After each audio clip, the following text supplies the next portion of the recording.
I chose the title sort of provocatively because I believe that cities have a public life which is accessible. It's the official narrative. And this is the narrative that, for example, real estate companies and governments promote. Cities today are getting branded. There's a brand in Milan and a brand in Mumbai. But there's a much more interesting narrative, and that is the secret life of cities. So the secret life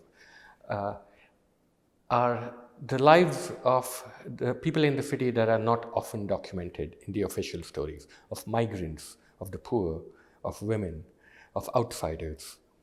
And so in all our great cities today, there's a kind of secret, unofficial life which is characterized by secret or unofficial networks of storytelling. And that's really the kind of storytelling that I'm interested in, and that's what my book is about. I believe, first of all, I'm not a nationalist. I was born in India, and I now live in New York, but I also have lived in London, I've lived in Sao Paulo, I've lived in Paris, I often visit Italy.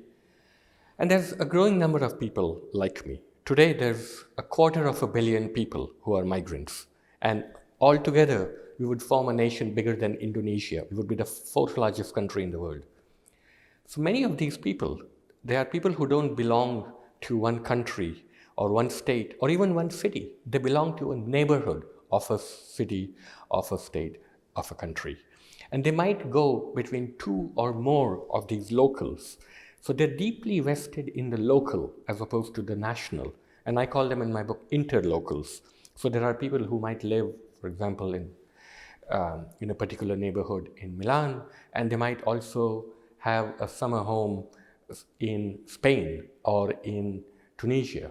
Like me, I live in New York, but I spend much of my time in Bombay. So my two localities are a particular part of Manhattan and a particular part of Manhattan. Of Bombay. This is what I'm invested in, and I think it's a hopeful sign for the future, where we don't have to pledge allegiance to a nation in order to be human beings. My home is a palace. It's called the Earth.